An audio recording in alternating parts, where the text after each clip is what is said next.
जय हिंद एवरीवन। तो कैसे हैं आप लोग। तो आज हम बात करेंगे दोस्तों अपने एक जो कि इंडियन फर्स्ट फीमेल जो हमारे सोशियोलॉजिस्ट है उसके बारे में बात करेंगे। आज हम बात करेंगे इरावती कार्वे के बारे में दोस्तों। तो आप प्लीज़ वीडियो के लास्ट तक जरूर बने रहिएगा। अगर वीडियो आपको अच्छा लगे तो आप लाइक और सब्सक्राइब और शेयर अपने दोस्तों के साथ जरूर कीजिएगा। तो बात करते हैं दोस्तों इरावती कार्वे का। इरावती कार्वे का जो ड्यूरेशन था, टाइम ड्यूरेशन था, वो 1905 से 1970 तक था। अगर इसके इनके बारे में और कुछ बात करें तो पहले आपको ही बता दिए, ये इंडियन फीमेल फर्स्ट सोशियोलॉजिस्ट जो थी वो थी हमारी इरावती कार्वे थी। और ये दोस्तों एक बार और ये बता दें, जो इरावती कार्वे हैं ये जीएस घूरे की स्टूडेंट रह चुकी हैं। जीएस घूरे आपको पढ़ाए थे ना, जो कि इंडियन इंडोलॉजिस्ट, जिसका हेल्प था हमारे इंडिया में सोशियोलॉजिस्ट को इस्टेब्लिश करने में दोस्तों। तो ये कहीं ना कहीं जीएस घूरे की स्टूडेंट रह चुकी हैं।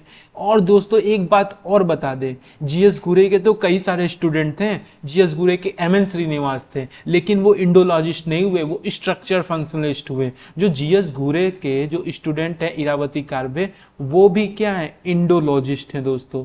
वो भी क्या है, इंडोलॉजिस्ट हैं। जीएस घूरे भी इंडोलॉजिस्ट हैं, इरावती कार्वे भी क्या थी, इंडोलॉजिस्ट थी। इनका जो मेन अगर हम बात करें तो ये इंडियन सोसाइटी को पढ़ती थी, अच्छे तरीके से देखती थी, वहाँ के लोगों को समझती थी। प्लस इनका वर्क एंथ्रोपोलॉजी में भी है दोस्तों। इनका वर्क एंथ्रोपोलॉजिस्ट में भी है, एंथ्रोपोलॉजिस्ट भी इन्हें बोलते हैं।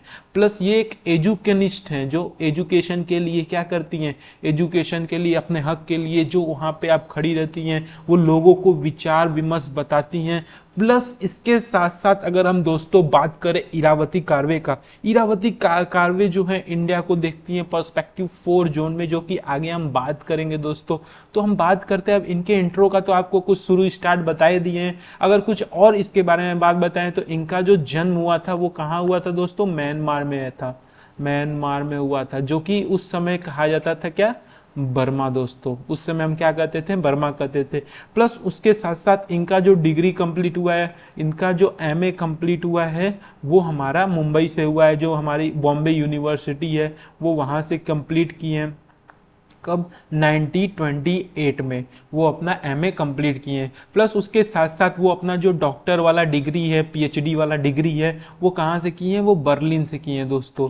कब, 1930 में।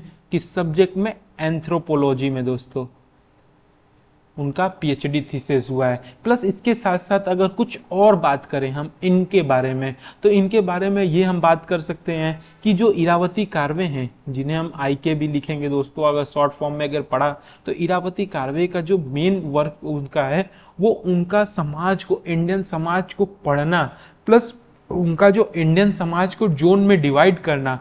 उनका 4 जोन था, आपको बताएंगे अभी नेक्स्ट लेक्चर में कि कैसे वो हमारे इंडिया को 4 जोन में बांटी थी। 4 जोन में कौन कौन से दोस्तों, 4 जोन हमारे हो गए। एक तो हमारा ऊपर वाला पार्ट नदन पार्ट हो गया, दूसरा पार्ट हमारा सदन पार्ट एकदम नीचे का हो गया, प्लस बीच का हो गया सेंट्रल पार्ट, और एक पार्ट उनका और था कौन सा, ईस्टर्न पार्ट दोस्तों, जो कि हमारा मेघालय, आसाम, ये वाले सारे रीजन आ गए। इसके बारे में हम बात करेंगे। अब हम बात करते हैं इनका जो पहला वर्क था, उनका जो पहला इनके वर्क में हम बात करेंगे किंगशिप ऑर्गेनाइजेशन इन इंडिया दोस्तों। इसके बारे में हम बात करेंगे। जैसे कि हम आपको बताएं कि इनको एक ये बताएं कि इंडिया को हमको पढ़ने के लिए, अगर हमें इंडिया को अगर हमको पढ़ना है तो इसको हम 4 जोन में पढ़ सकते हैं। 4 जोन में इसके कौन कौन से, जो कल्चरल जोन है दोस्तों, इसको हम 4 डिवाइड में किए हैं। 4 कल्चरल जोन है हमारे, कौन कौन से, नॉर्थ वाले हो गए, साउथ हो गए हमारे, और सॉरी हमारा ये हो गया हमारा सेंट्रल, उसके बाद आएगा। फिर उसके बाद अगर हम सीरीज में याद कर सकते हैं तो और अच्छा है, सेंट्रल, ईस्ट और हमारा ये साउथ हो गया।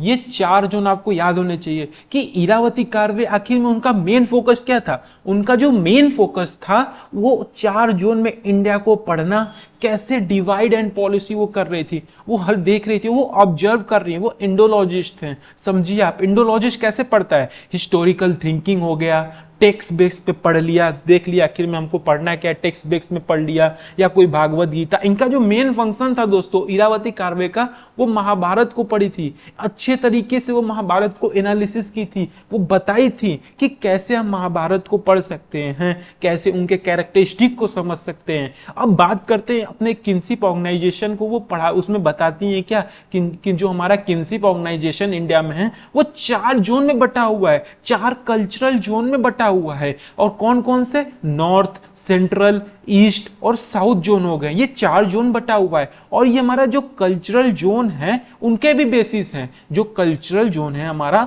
उनके भी बेसिस हैं। कौन कौन से? एक तो हमारा लिंग्विस्टिक जोन हो गया, भाषा के आधार पे दोस्तों हम इसे बांटे हैं। दूसरा हमारा इंस्टीट्यूशन जोन हो गया, जो हमारा इंस्टीट्यूशन ऑफ कास्ट है उसके आधार पे हमारा ये कल्चरल जोन बटा हुआ है।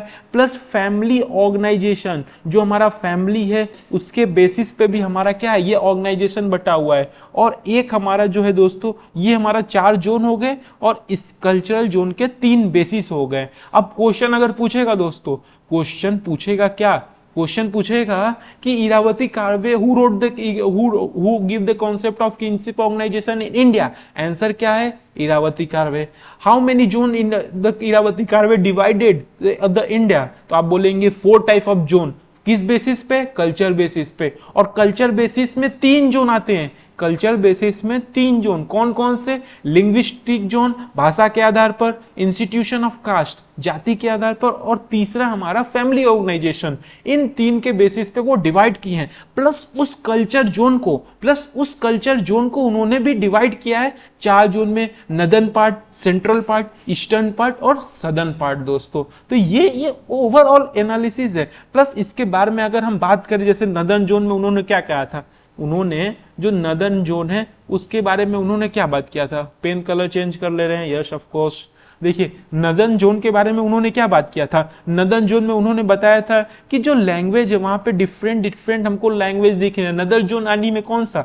जो हमारे पंजाबी, वहां पे उन्होंने देखा कि पंजाबी वहां पे रहते हैं, वो पंजाबी लैंग्वेज बोलते हैं, हिंदी लैंग्वेज बोलते हैं। प्लस उसके साथ साथ वहां पे हमको सिंधी भाषा भी दिखता है, प्लस उसके साथ साथ हमको बंगाली भी भाषा दिखता है, प्लस उसके साथ साथ बिहारी, नेपाली, या डिफरेंट हमको क्या दिखता है? डिफरेंट भाषा दिखता है। भाषा के आधार पर पहला सोचिए दोस्तों, 3 बेसिस कौन था कल्चर बेसिस पे?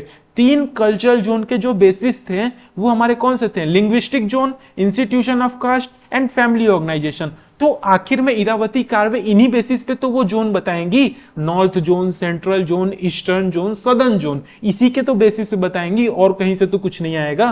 तो इसी जोन पे उन्होंने बताया कि पहला क्या है? लैंग्वेज बेसिस पे। प्लस उसके साथ साथ अगर वो कास्ट के बारे में बात बताती हैं तो बताती है जो नदर्न जोन में है वहां पे क्लैन एक्सोगेमी है, एक्सोगेमी, और कास्ट जो है वो इंडोगेमी है। अब बोलोगे सर इसका क्या मतलब? अरे यार कोई चिंता करने की बात नहीं, कोई भी दिक्कत नहीं है। क्लैन एक्सोगेमी मतलब क्या होता है? क्लैन एक्सोगेमी मतलब क्या होता है? आप अपने घर पे रह रहे हो, शादी कर रहे हो, तो वहां पे क्या करते हो? अपने बगल वाले में शादी नहीं करते हो, क्या करते हो? बाहर से शादी करते हो। सोचते हो जैसे मान लो कोई एक कस्बे में रह रहे हो, एक टाउन में रह रहे हो, तो खुद के विलेज में तो शादी नहीं करते, क्योंकि वहां पे नदर्न जोन में ऐसा माना ही नहीं जाता। उसी को क्या बोलते हैं? If you want to be marry any other girl, then you have to marry from another village. तो आपको दूसरे विलेज में जाना होगा। सपोज दैट आप इस विलेज में रह रहे हो, आपको अगर मैरिज करना है तो आप क्या करोगे? दूसरे विलेज, जो वहां पे विलेज को क्या करोगे? ऑब्जर्व करोगे दूसरे विलेज को, जहां पे आपका कास्ट इंडोगेमी। अब बात रहा सर कास्ट इंडोगेमी मतलब क्या है? सर क्लैन एक्सोगेमी तो आप हमको बता दिए कि हम दूसरे विलेज में जाके शादी करेंगे। अगर हम बात करें दोस्तों कास्ट इंडोगेमी का, तो कास्ट इंडोगेमी मतलब क्या होता है? जैसे सपोज दैट आप मान लो, जैसे आपका अगर कास्ट अगर सपोज दैट बनिया है, सपोज दैट आपका कास्ट बनिया है, तो आप बनिया से ही शादी करोगे, बनिया किसी लड़की से शादी करोगे, उसी को बस बोलते। लेकिन वो क्या होनी चाहिए? सेम विलेज की नहीं होनी चाहिए, दूसरे विलेज की होनी चाहिए या होना चाहिए। तो उसी को हम क्या बोलते हैं? कास्ट इंडोगेमी। सपोज दैट आप बनिया हो या हो, तो आप क्या करोगे? दूसरे जगह शादी करती हो या करती हो, तो विलेज दूसरा होना चाहिए लेकिन कास्ट सेम होना चाहिए। वही बात करते हैं नदर्न जोन के बारे में, जो इरावती कार्वे हमारी हैं वो बात करती हैं क्लैन एक्सोगेमी एंड कास्ट इंडोगेमी, जो नदर्न जोन में हमारा डिवाइड है। प्लस उसके साथ साथ वो बताइए कि शादी से पहले अगर कोई भी सेक्सुअल रिलेशन है तो उसे क्या मानते हैं नदन जोन में, नदन जोन में उसे वो टैबू की तरह मानते हैं। वो कहते हैं this is not allowed, this is prohibited in our society, this is prohibited in our village. वही कॉन्सेप्ट वो बताती है नदन जोन में भी दोस्तों। अगर हम बात करें जैसे अब उनके कई सारे जोन थे तो इसके नॉर्दर्न जोन के बारे में बात की। अब उसके बाद अगर वो बात करें जो सेंट्रल जोन में, अब उन्होंने सेंट्रल जोन में देखिए क्या कही है। देखिए सेंट्रल जोन में उन्होंने कहा है क्या कि वहां पे हमको कई सारे लैंग्वेज मिलते हैं, जैसे राजस्थानी हो गए, प्लस उसके साथ साथ हमारा गुजराती वाले लैंग्वेज हो गए, प्लस उनको मिलता है काठियावाड़ी, प्लस उनको मिलता है उड़िया भाषा मिलता है, प्लस उसके साथ साथ वो मराठी भी देखती हैं। तो ये तो पहले बता दी भैया, ये लैंग्वेज के आधार पर है, और बाकी जितना सेम है वो काफी सिमिलर है, इसलिए उन्होंने उसके बारे में कुछ नहीं बताया है। बताया कि every aspect are similar from the northern zone, only there will be difference between what, language linguistic based, culture based are remain same, and the endogamy और क्लैन इंडोगेमी और caste exogamy are both are the same aspect. The institution of the caste will be same in the northern zone and central zone. There will be only difference in the what, in linguistic basis. There will be difference in what, भाषा के आधार पर दोस्तों। तो वो राजस्थानी, गुजराती, काठियावाड़ी, उड़िया और जो हमारे मराठी, ये सारे एस्पेक्ट उनको सेंट्रल में मिलते हैं। प्लस उसके बाद अगर हम बात करें जैसे ईस्टर्न जोन का, तो ईस्टर्न जोन में उन्होंने क्या बताया, देखिए ईस्टर्न जोन में वो बताए हैं, ईस्टर्न जोन में उन्होंने बताया, उन्होंने 2 स्टडी किया है। जैसे हमारे वहाँ पे जो वहाँ पे थी, तो एक मुंदनी करके नाम जगह है, वहाँ पे भी क्या कही थी, वहाँ पे एक भाषा चलता है मुंदनी पे ही, मुंदनी भाषा इसे बोलते हैं। तो वो कहती है वहाँ पे ये लैंग्वेज है। प्लस उसके साथ साथ वो बताती हैं कि जो ईस्टर्न एरिया में, ईस्टर्न साइड में, वहां पे भी क्या चलता है, पैट्रीलिनियर चलता है, लेकिन हमको वहां पे कुछ ना कुछ जगह क्या देखने को मिल रहा है दोस्तों। एक बात और, जो नॉर्दर्न एरिया में वहां पे पैट्रियार्की हमको देखने को मिलता है, सदर्न वाले पे भी हमको पैट्रियार्की मिलता है। प्लस उसके साथ साथ वो बताइए कि ईस्टर्न जोन में भी पैट्रीलिनियर या पैट्रियार्की देखने को मिलता है, बट वहाँ पे वो स्टडी करती हैं, वहाँ पे वो देखती हैं किसको, वहाँ पे वो अगर खासी ट्राइब जनजाति को देखती हैं, जो खासी ट्राइब है वहाँ पे उन्हें देखती हैं और कहती हैं कि यहाँ पे तो मैट्रिलिनियल चल रहा है, यहाँ पे तो मैट्रिलियन यानी क्या कहते हैं, मात्र, जो हमारे मात्र वाले हैं, जो हमारे मदर वाले लीनेज चल रहे हैं। यहाँ पे तो पैट्रियार्की जैसा कॉन्सेप्ट है ही नहीं, जैसा हम नॉर्दर्न जोन में देखते थे, सेंट्रल जोन में देखते थे। वो कहती हैं खासी ट्राइब में हमको तो पैट्रिलिनियल दिखते हैं, मैट्रिलिनियल देखने को मिलते हैं, मैट्रियार्की देखने को मिलते हैं। तो वो बताती हैं ईस्टर्न जोन में इनको ये सारा कुछ देखने को मिलता है। अब वहीं बात करें अब दोस्तों हम सदर्न जोन का, अब हमारे कौन से सदर्न जोन का अगर हम बात करें, अगर सदर्न जोन का अगर हम बात करें तो बताती हैं कि सदर्न जोन में भी हमको अधिकतर वहां पे क्या होता है दोस्तों, एक चीज और, एक पॉइंट आपको और डिस्कस करना है क्या, यहां पे आपको क्रॉस, सदर्न जोन में क्रॉस कजिन मैरिज अलाउड होता है। अब बोलोगे सर ये क्रॉस कजिन सर मैरिज क्या है, ये क्रॉस कजिन मैरिज हमको समझ में नहीं आ रहा है दोस्तों। देखिए क्रॉस कजिन मैरिज क्या होता है, सिंपल भाषा में समझो, आप अपने मामा के लड़के से शादी कर सकते हो, आप अपने मामा के लड़के या मामी के लड़के या लड़की से शादी अगर कर लो तो उसे क्या बोलेंगे, क्रॉस कजिन मैरिज। वो सदर्न इंडिया में होता है, लेकिन हमारे नॉर्दर्न इंडिया, सेंट्रल इंडिया, जो ईस्टर्न इंडिया, वहां पे this will be not allowed. वहां पे कैसा चलता है, वहां पे पैरेलल चलता है, वहां पे पैरेलल कजिन मैरिज चलता है दोस्तों। ये पॉइंट आप प्योर रिमेंबर करिएगा, क्योंकि ये एग्जाम में पूछ सकता है कि सदर्न इंडिया में क्या कौन सा जो मैरिज अलाउड होता है, और सदर्न जो हमारे नॉर्दर्न इंडिया में किस टाइप का मैरिज अलाउड होता है। तो आपको सदर्न में क्या याद रखना है, cross cousin marriage. Northern India में हमको क्या याद रखना है, पैरेलल कजिन मैरिज होता है दोस्तों। तो ये पॉइंट आप सारे रिमेंबर करेंगे आप, क्योंकि ये क्वेश्चन पूछते हैं दोस्तों, यहाँ पे वो पूछा जाता है। प्लस सदर्न इंडिया में जब इरावती कार्बे पढ़ रही थी तो वहाँ पे उनको मैट्रिलिनियर भी दिखता है, जैसे हमको ईस्टर्न साइड में खासी जो ट्राइब है वहाँ देखने को मिला, ठीक वैसे ही उनको सदर्न इंडिया में भी क्या देखने को मिलता है कि मैट्रिलिनियर भी, मैट्रियार्की भी देखने को मिलता है दोस्तों। प्लस उसके साथ साथ अगर हम बात करें उनके जो 4 क्लासेस, जो 4 क्लैंस रूल थे उसके बारे में अगर हम बात करें तो वहाँ पे बताई थी कि वहाँ पे जो वहाँ पे क्लैन थे उनके रूल थे कि उनके जब कोई भी व्यक्ति, सपोज दैट यहाँ पे कोई भी मैन है, अगर वो मैरी करने जा रहा है मैन किसी ओमेन से, तो उसको किस टाइप के जो ओमेन हो उससे मैरी नहीं करना चाहिए, not marry from home type. वहां पे 4 रूल थे। तो पहला रूल कौन सा था, अगर उसका फादर का अगर गोत्र मिल रहा है उस लड़की से तो उससे वो शादी नहीं करेगा। अगर हिज फादर गोत्र की है तो उससे शादी, गोत्र क्या है दोस्तों, जब आप देखते हो गोत्र निकालते हो तो वहां पे पता चलता है हाँ इनका इस गोत्र में आ रहा है। अगर उसके फादर के गोत्र से मिल रही है तो वो लड़का उस लड़की से शादी नहीं करेगा अगर इस लड़की का गोत्र फादर, उसके जो लड़के के फादर से गोत्र से मिल रहा है। प्लस दूसरा वहां पे क्या रूल है, अगर उसके मदर के भी गोत्र से अगर मिल रहा है तो भी वो क्या करेगा, वो शादी नहीं करेगा। The man will not allowed to marry that women whose gotra are matching with his mother. तो तीसरा पॉइंट क्या है, अगर उसके हिज फादर मदर्स, जो उसके पिता के मदर से अगर मिल रहा है गोत्र, तो भी वो क्या कर सकता है, वो मैरिज नहीं कर सकता है दोस्तों। प्लस चौथा क्या है, हिज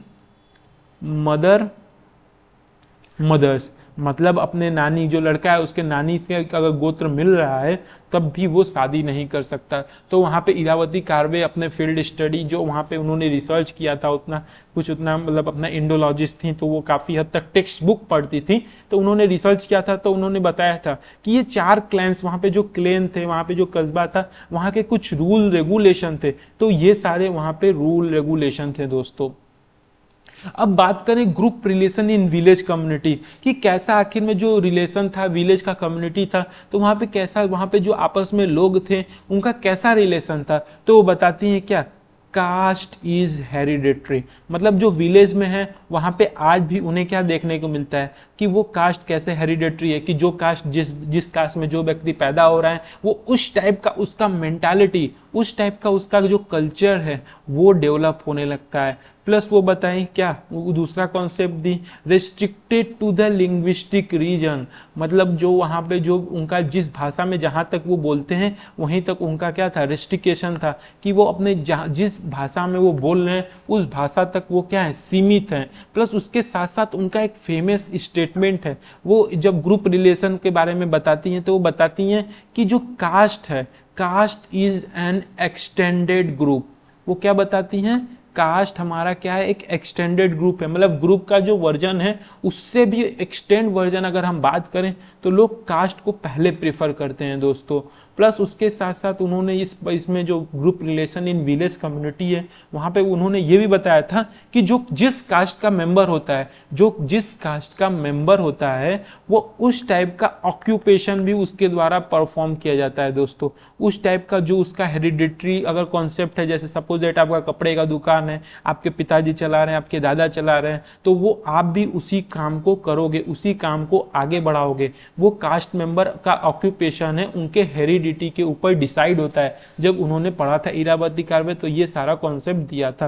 प्लस उसके साथ साथ उन्होंने बताया था क्या, उन्होंने इसमें ज्वाइंट फैमिली सिस्टम को भी पढ़ा था। जीएफ मतलब क्या है, ज्वाइंट फैमिली सिस्टम को भी पढ़ा था। प्लस वहाँ के जो एग्रीकल्चर, जो वहाँ पे एग्रीकल्चर हो रहा था वो किसके बेस पे हो रहा था, वो बता रही थी कि जो जितना जिसमें आमदनी ज़्यादा रहा था उस बेसिस पे वहाँ पे लोग जो थे वो एग्रीकल्चर परफॉर्म कर रहे थे दोस्तों। तो दोस्तों यहाँ पे जो ग्रुप रिलेशन है उसके बारे में उन्होंने क्या किया, बात किया था ज्वाइंट फैमिली का। तो उनका ज्वाइंट फैमिली का एक प्रॉपर डिफिनीशन है, उन्होंने एक प्रॉपर डिफिनीशन क्या दिया कि ज्वाइंट फैमिली या दोस्त फैमिली, वो जो एक रूफ के नीचे, वन रूफ के नीचे जो वहाँ पे सारे मेंबर रह रहे हो, प्लस वह लोग क्या खा रहे हैं, अगर जो वहाँ पे जो भोजन खा रहे हैं वो वन ईट द फूड जो पका हो एक ही चूल्हे के अंदर एट वन हर्थ, वो ऐसा खाना खाएंगे जो, अगर ज्वाइंट फैमिली का उन्होंने बताया कि वो एक ही चूल्हा पे जब पका हुआ हो, अगर वही सारे व्यक्ति खा रहे हो, एक ही छत के नीचे हो, प्लस उनके में जो प्रॉपर्टी है वो भी कॉमन है दोस्तों, सबका प्रॉपर्टी क्या है, कॉमन है, तब उसे वो ज्वाइंट फैमिली बोल रही थी। लोग कॉमन वर्शिप करें, जो लोग कॉमन वर्शिप करें वो भी हमारा क्या है, वो भी हमारे ज्वाइंट फैमिली में आती है। प्लस उनका जो भाईचारा हो वो आपस में क्या हो, पर्टिकुलर काइंड का हो, सबका एक ही का सबका जितने फैमिली रह रहे उनका एक पर्टिकुलर काइंड ऑफ किंडर्ड हो, एक भाईचारा हो, तब उसे हम क्या बोलेंगे, ज्वाइंट फैमिली। तो अगर आपको एग्जाम में अगर ज्वाइंट फैमिली का डेफिनेशन भी पूछे तो दोस्तों आप इस डेफिनेशन को जरूर लिखिएगा, क्योंकि ज्वाइंट फैमिली का जितने एक ब्रॉडर डिस्क्रिप्शन से, एक ब्रॉडर तरीके से जो डेफिनेशन इरावती कार्वे दी हैं वो काफी हद तक ज्यादा इंपॉर्टेंट हो सकता है। वो कितना ब्रॉडर डेफिनेशन ने सोचे, joint family, the joint family refers to the person who are living in one roof, one eaten the food cooked at the one hearth, मतलब चूल्हा, property are equally distributed in a common, and the people are worshipping in common god, common belief, common faith, common custom, and particular kind of kindred or brotherhood are reflected in that family. ये कितना broader definition है दोस्तों जो कि इरावती कार्वे के द्वारा दिया गया है, आप इसे जरूर से जरूर याद रखिएगा। प्लस उसका हम आपको देखिए प्रॉपर्टी इनहेरिटेंस सिस्टम में क्या बताइए। देखिए प्रॉपर्टी इनहेरिटेंस में जो इरावती कार्वे हैं वो दो कॉन्सेप्ट यहाँ पे दिए हैं। वहां पे पहला जो कॉन्सेप्ट है वो दिए हैं दया भागा, और एक कॉन्सेप्ट है हमारा उनका मित छरा। और दया भागा में वो क्या बताती हैं कि आफ्टर डेथ, दोस्तों डी और डी इससे आप याद कर सकते हैं कि दया भागा में हमारा आफ्टर डेथ के बारे में होगा, और मृतक छरा में हमारा बात होगा बाई बर्थ के आधार पर। तो वो बताती हैं दया भागा मतलब क्या होता है कि जो हमारा प्रॉपर्टी है वो कब होगा, जब जो हमारा फैमिली का जो हेड होगा अगर उसका डेथ हो जाता है तब जाके हमारा क्या होगा, प्रॉपर्टी आपस में डिस्ट्रीब्यूटेड होगा। जो हमारा डेथ होने के बाद आफ्टर डेथ किसका, जो हमारा हेड हो फैमिली का, अगर उसका डेथ हो जा रहा है तब हमारा जो प्रॉपर्टी है दोस्तों वो क्या करेंगे, वो आपस में हम डिस्ट्रीब्यूट कर लेंगे। उसे क्या बोलती हैं, दया भागा, कि कैसे प्रॉपर्टी आपस में बचता है। और मृतक छरा में क्या है दोस्तों, मृतक छरा में उसका जो जब वो पैदा हुआ तभी उसके जो फादर थे, जब उसका बर्थ हुआ तभी उसके फादर हैं वहाँ पे अनाउंस कर देते हैं कि इसका इतना प्रॉपर्टी होगा। जो फादर्स का प्रॉपर्टी होगा बर्थ के टाइम पे वो सारा कुछ किसका होगा, वो सारा कुछ उस सन का भी होगा। तो यही दो कॉन्सेप्ट आप मत भूलिएगा, आप इसे रिमेंबर किए रहिएगा। कौन कौन सा, दया भागा और मृतक छरा। दया भागा डी डी कॉमन है, तो ये डेथ मतलब जो हेड है फैमिली का उसके मरने के बाद हमारे जो प्रॉपर्टी है वो इक्वली डिस्ट्रीब्यूट हो जाएगा। प्लस उसके साथ साथ उनका एक फेमस ये वर्क भी है, उन्होंने जो बताया है कि कैसे सोसाइटी और क्विल्ट मतलब क्या होता है दोस्तों, क्विल्ट मतलब होता है रजाई। वो बताती हैं कि कैसे जो समाज है हमारा वो कैसे एकदम सोसाइटी जो हमारा एकदम रजाई की भांति है। अब वो बताते हैं कैसे जो रजाई होता है वो डिफरेंट क्या होता है, डिफरेंट कलर का होता है। ठीक वैसे ही जो हमारा समाज है वहाँ पे डिफरेंट तरीके के लोग रहते हैं, वहाँ डिफरेंट पीपल के अंदर डिफरेंट रिलेशनशिप है दोस्तों, कभी मामा का, कभी मामी का, जैसे कभी अपने वाइफ हस्बैंड का, कभी फादर सन का, कभी जब कभी सन मदर का, तो डिफरेंट रिलेशन है। और वो बताती हैं कि जैसे रजाई क्या होता है, एक छोटे से धागा से जुड़ा होता है, अगर कहीं पे टूट जाता है तब पर भी, लेकिन जो बाकी गद्दा होता है, रजाई होता है, वो आपस में वर्क करता है। ठीक है, वैसे ही जो बताती हैं कि सोसाइटी भी क्या है, स्मॉल थ्रेड से बना हुआ है आपस में। कहीं ना कहीं उनके अंदर भी जो ग्रुप है, उनके अंदर भी जो फैमिली है, वो कहीं ना कहीं एक फैमिली जो है हमारा सोसाइटी का पार्ट होता है। प्लस उसके साथ साथ वो बताती हैं कि जो रजाई होता है दोस्तों हमारा, उसके अंदर भी क्या होता है, कभी कभी क्या होता है, ब्रेकअप आ सकता है, कभी कभी टूट सकता है, वहाँ पे जो थ्रेड है वो कमजोर हो सकते हैं। ठीक वैसे ही वो भी बताती हैं कि जो सोसाइटी है वहाँ पे भी कभी कभी जो हमारे धागे होते हैं वो कमजोर हो जाते हैं। वैसे ही हमारे क्या है, रजाई में भी ज़्यादा यूज करने पे या ज़्यादा हम करने पे धागा, कभी कभी हमारे जो थ्रेड है वो कमज़ोर होने पे हमारा वैसे ही, इसीलिए उन्होंने क्या किया है, कंपेयर किया है जो हमारा क्विल्ट है और हमारा जो सोसाइटी हो। तो ये वर्क पॉइंट आप रिमेंबर करिएगा, क्वेश्चन MCQ पूछ सकता है, who give the analogy between the society and quilt, तो आप बताएंगे इरावती कार्वे दोस्तों। प्लस उसके साथ साथ उनका एक फेमस वर्क है, एक फेमस बुक भी इस पे लिखी है, कौन सा, युगंता द एंड ऑफ इपोच। इसमें वो क्या बताती हैं, इसी वर्क पे दोस्तों, इसी वर्क पे इनको 1967 पे उन्हें जो दिया गया था साहित्य एकेडमी अवार्ड भी दिया गया था दोस्तों, इसी वर्क पे। तो इस साहित्य एकेडमी अवार्ड। तो आप इसे मत भूलिएगा, साहित्य अकेडमी अवार्ड जो मिला था इरावती कार्वे को 1967 में, केवल इसी वर्क पे, युगंता द एंड ऑफ इपोज, जो कि मराठी लैंग्वेज में था दोस्तों, मराठी लैंग्वेज, क्योंकि वो मुंबई से अधिक थी। इसमें वो क्या बताती हैं, इसमें युगंता द एंड ऑफ इपोच में वो जो महाभारत के जो डिफरेंट डिफरेंट जो उनके रोल होते हैं, अर्जुना के रोल, कृष्णा के रोल, भीष्म पितामह के रोल, उसके बारे में वो बताती हैं, कैसे उनके बिहेवियर, उनके उनके बिहेवियर से हम क्या समझ सकते हैं, उसके बारे में वो बताती हैं कि हम क्या उनसे पॉजिटिव, क्या उनसे नेगेटिव सीख जो लेना है ले सकते हैं। वो सारा एस्पेक्ट महाभारत के कैरेक्टरिस्टिक के बारे में ही वो बताती हैं, उनके बिहेवियर के एस्पेक्ट को देखते देखते। प्लस उसके साथ साथ महाभारत में जितने जो जिनके कौन कौन से जो एटीट्यूड थे, उनसे हमको क्या सीखना चाहिए, वो सारा एस्पेक्ट क्या बताती हैं, हमारे रियल लाइफ में, रियल सोसाइटी में, कि कैसे हमको उसको समझना चाहिए, कैसे उसको रोल में लाना चाहिए। ये सारा एस्पेक्ट वो महाभारत को पढ़ के, महाभारत को अपने एक युगंता बुक में लिखती हैं और समझाती हैं, इसीलिए उनको साहित्य एकेडमिक अवार्ड भी मिलता है दोस्तों। तो इसके बारे में हमने इतने सारे कॉन्सेप्ट देखे, किसके बारे में, इरावती कार्वे के बारे में। तो ये कुछ की टर्म है दोस्तों, काफी हद तक इंपॉर्टेंट कीवर्ड है जो आप रिमेंबर करेंगे। ये हर एक जो कीवर्ड है दोस्तों ना, हर एक कीवर्ड अपने आप में क्वेश्चन है। तो ये कीवर्ड क्या हमने देखा कि पहली फीमेल सोशियोलॉजिस्ट इन इंडिया थी, वो इन्होंने एंथ्रोपोलॉजी पे पीएचडी भी किया था, इंडोलॉजिस्ट है हमने देखा। प्लस इनका जो फेमिनिस्ट पोइट्री लिखने में, फोक सॉन्ग हो गए, उसके रोल में उनका भी काफ़ी रोल था। ये पुराने जो हमारे ग्रंथ हो गए, महाग्रंथ हो गए, उसके बारे में भी वर्क किया। युगंता के बारे में हमने देखा, the end of epoch, analogy देखा कि कैसे हम जो उन्होंने एक रजाई का उदाहरण देके सोसाइटी को समझाया। प्लस उनका एक फेमस स्टेटमेंट जो कास्ट इज एक्सटेंडेड ग्रुप, उन्होंने बताया कि कास्ट जो है एक ग्रुप से भी बड़ा ग्रुप हमारा है। प्लस उसके साथ साथ हमने देखा किनशिप ऑर्गेनाइजेशन इन इंडिया, कैसे उन्होंने 4 जोन को कल्चरल बेसिस में इंडिया को बांट दिया, और कल्चरल बेसिस में 3 आते थे, कौन कौन से आप बताइए, ग्रुप में कमेंट में जरूर कमेंट कीजिए, आपको ये वीडियो लेक्चर कैसा लगा हो, प्लीज आप कमेंट कीजिएगा। प्लस ये बताए थे कल्चरल बेसिस पे, लिंग्विस्टिक बेसिस पे, और तीसरा आप बताइए दोस्तों कमेंट में, प्लीज आप बताइए, क्योंकि इसके पहले भी हमने कवर किया है। प्लस उन्होंने बात किया था 4 क्लैंस रूल, कि अगर कोई आदमी अगर किसी वुमेन से मैरिज करने जा रहा है तो कौन सा गोत्र उससे मैच होना चाहिए, वो उन्होंने इस एस्पेक्ट में देखा। प्लस प्रॉपर्टी इनहेरिटेंस सिस्टम देखा, इसमें क्या देखा कि जो प्रॉपर्टी है, इसमें हमने 2 एस्पेक्ट देखे थे प्रॉपर्टी इनहेरिटेंस में, एक तो हमारा दया भागा था और एक हमारा मितक्षरा था। डी और डी कॉमन था, इसलिए आफ्टर डेथ के बाद डिस्ट्रीब्यूटेड होता था। इसमें बर्थ पे ही हमारे जो पिता होते हैं वो डिक्लेयर कर देते हैं, जो प्रॉपर्टी पिता का होता है वो बच्चे का ऑटोमेटिक हो जाता है। लेकिन हमारा दया भागा में क्या होता है, after the death of the family head the property will be distributed in common. अब इसके बाद अगर हम बात करें, जो फेमस बुक है दोस्तों, ये 10 बुक हैं दोस्तों, आप प्लीज इसे रिमेंबर करिए। युगांता द एंड ऑफ इपोच में हमने देखा कि कैसे वो महाभारत के बारे में बात कर रही थी। प्लस उनका जो मेन वर्क था वो संस्कृत नाम का एक बुक लिखी थी, जिसमें इंडिया के डिफरेंट कल्चरल एस्पेक्ट और ट्रेडिशन के बारे में भी डिस्कस कर रही थी।